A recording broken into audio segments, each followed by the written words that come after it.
Welcome to Hood Champion Boxing and Sports. In boxing, you find a way to win or you find a way to lose. And you'll hold your horses and let's not take it to the stupid.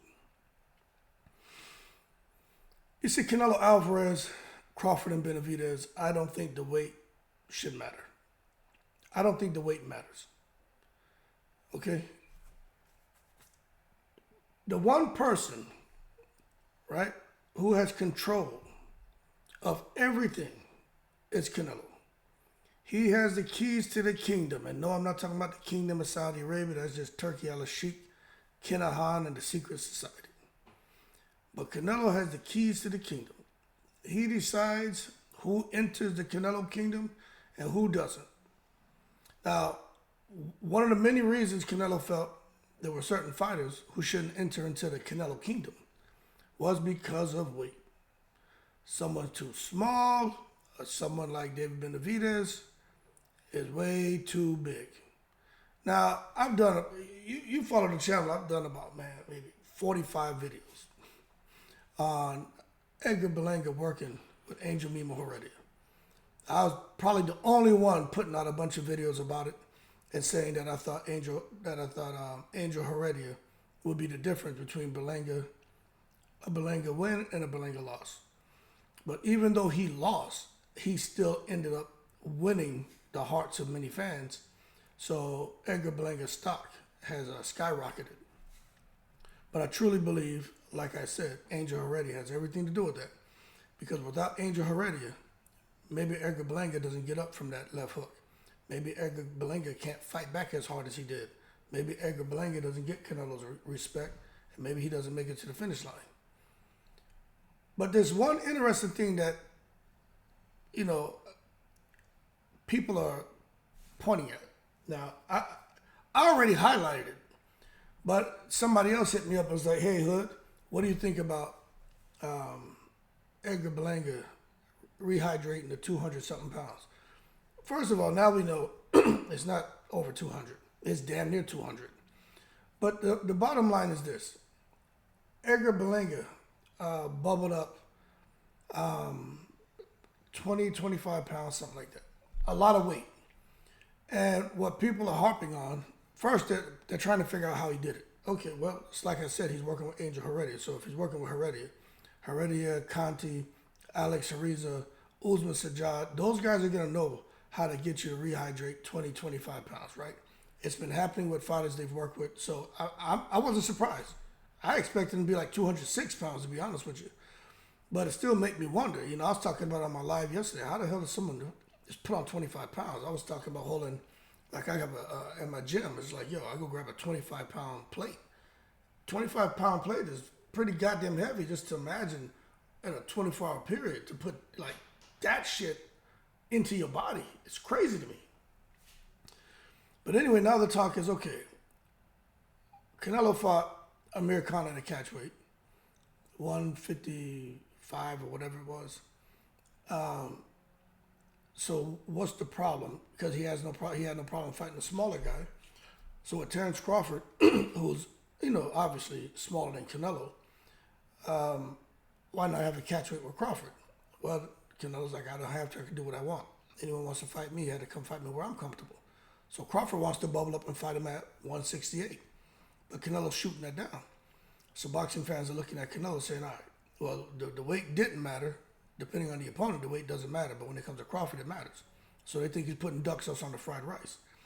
Now, when it comes to Benavidez, Canelo has come out here in several interviews, and even Benavidez has addressed it, where he starts to make an issue about the weight. Canelo doesn't want to go to 175, but even at 168, he didn't want to fight Benavidez.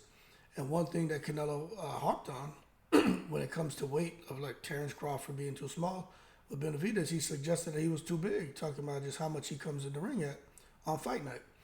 So it sounded like Canelo didn't want to be at a disadvantage. And I think that's fair for him to have those concerns. However, he fought this past weekend, Edgar Berlanga, where there was no rehydration clause. And Edgar Berlanga came in the ring 20, 25 pounds over 168.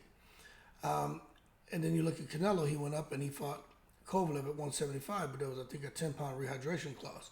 But the bottom line is, fans are looking at him now and saying, okay, my man, it's not even about you wanting to be on a level playing field.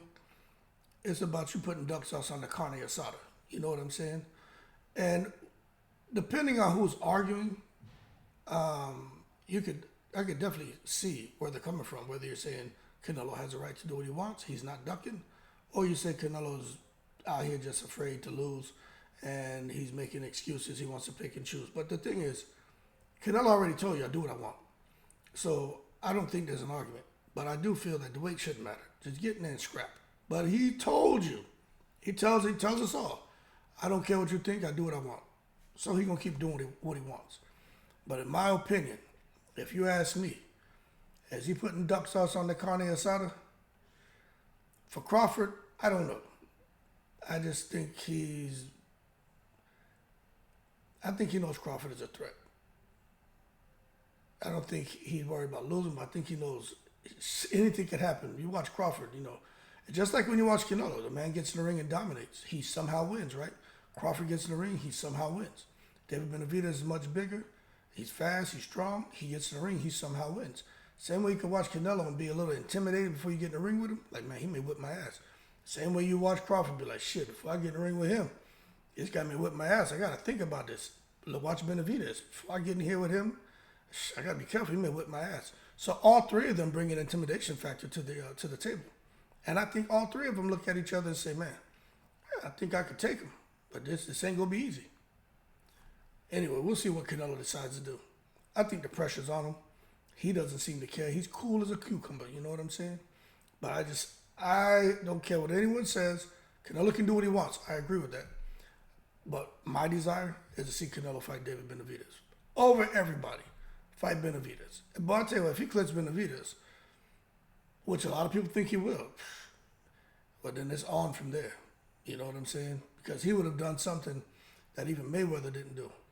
Mayweather, didn't come out here and fight Crawford. He didn't fight Spence. He didn't fight Thurman. You know what I'm saying? He was like, nah, these young guns, I ain't messing with them. You're not gonna. I'm not gonna allow the sport of boxing to retire me. I'm gonna retire from the sport. If Canelo does that, I mean, he's like, shit, all right, I'm gonna risk having the sport of boxing retire me and face these killers.